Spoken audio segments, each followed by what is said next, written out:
রাষ্ট্রপতি 24 জন এমন খুনিকে মাফ করে দিয়েছিলেন যারা ঢাকা শহরে প্রকাশ্যে খুন করেছিল। এটা তো হতে পারে না যে রাষ্ট্রপতি তার ক্ষমতা বলে একজন খুনিকে মাফ করে দিবেন। যার সন্তান খুন হয়েছে, যার ভাই খুন হয়েছে, যার পিতা খুন হয়েছে, তার ক্ষতিপূরণটা কি হবে প্রতিষ্ঠার জন্য? এবং পৃথিবীতে মিথ্যার যারা শাসন করছেন তাদের উৎখাত করে সত্য প্রতিষ্ঠার জন্য নবী রাসূলগণ এসেছিলেন।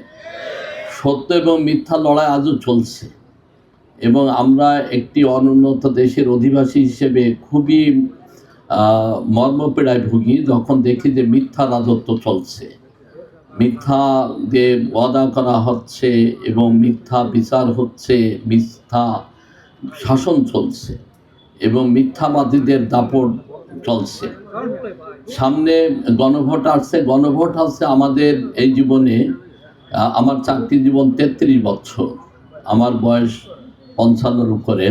সুতরাং আমার দেখা এবং বাংলাদেশের ইতিহাসে প্রথম সুযোগ আসছে মানুষের যে কেমন একটা দেশ চাই আমরা এমন একটা দেশ চাই যেখানে বৈষম্য থাকবে না, যেখানে আলেমুলামাগণ তাদের মর্যাদা পাবেন। কারণ আমরা এমন একটা সময় অতিক্রম করছি বা বিগত 16-17 বছর এমন একটা জুলুমের শিকার হয়েছে যে জুলুমের শিকার আলেমুলামাগণ সবচেয়ে বেশি হয়েছে। আলেমুলামাগণ হক কথা বলেন, সত্য কথা বলেন, এই জন্য তাদের উপরে নির্যাতন বেশি হয়েছে। সুতরাং এই সুযোগটা কোনো ক্রমেই হাতছাড়া করা যাবে না। কিছুক্ষণ আগে পুলিশ কর্মকর্তা বলে গেছেন যে আপনারা কোনো দল বা কোনো ব্যক্তি দেখে আপনাদের ভয়েস রেইজ করবেন না, আপনারা হক এবং ন্যায়ের কথা বলবেন। গণভোট যদি জয়ী হয়, আমরা আশা করি বিপুল ভোটে জয়ী হবে, তাহলে আমরা একটা নতুন বাংলাদেশে প্রবেশ করব। গণভোটে যে ফেস্টুন এবং প্লে কার্ড আপনারা দেখছেন, এখানে অনেক বিষয় উল্লেখ আছে। আমি একটি বিষয় শুধু উল্লেখ করতে চাই। আপনারা জানেন যে বিগত শাসন আমলে রাষ্ট্রপতি 24 জন এমন খুনিকে মাফ করে দিয়েছিলেন যারা ঢাকা শহরে প্রকাশ্যে খুন করেছিল। এটা তো হতে পারে না যে রাষ্ট্রপতি তার ক্ষমতা বলে একজন খুনিকে মাফ করে দিবেন। যার সন্তান খুন হয়েছে, যার ভাই খুন হয়েছে, যার পিতা খুন হয়েছে, তার ক্ষতিপূরণটা কি হবে? এই জন্য এবার জুলাই সনদে এবং নিয়ে আসা হয়েছে যে কোনো খুনিকে মাফ করতে হলে যার সন্তান খুন হয়েছে, যার স্বামী, যার ভাই খুন হয়েছে, সেই পরিবারের সম্মতি লাগবে।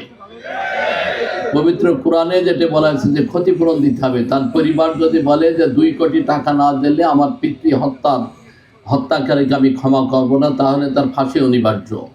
এবং সেই পরিবার যদি বলে যে 5 কোটি টাকা দিলে আমি আপোস করব, আমার পিতার হত্যার রক্ত পণ যেটা সেটা আমি চাই, এই জুলাই সনদে সেটা অন্তর্ভুক্ত করা হয়েছে। এবং আমাদের দেশের শাসকগণ যখন যা ইচ্ছা করছেন সেটাকে জুলাই সনদ দ্বারা রহিতকরণ করা হয়েছে। এবং আমি দৃঢ়ভাবে বিশ্বাস করি যে 12 তারিখে যে নির্বাচন আসছে, এই নির্বাচনে আলেমুলামাগণ সবচেয়ে বেশি ভূমিকা পালন করবেন।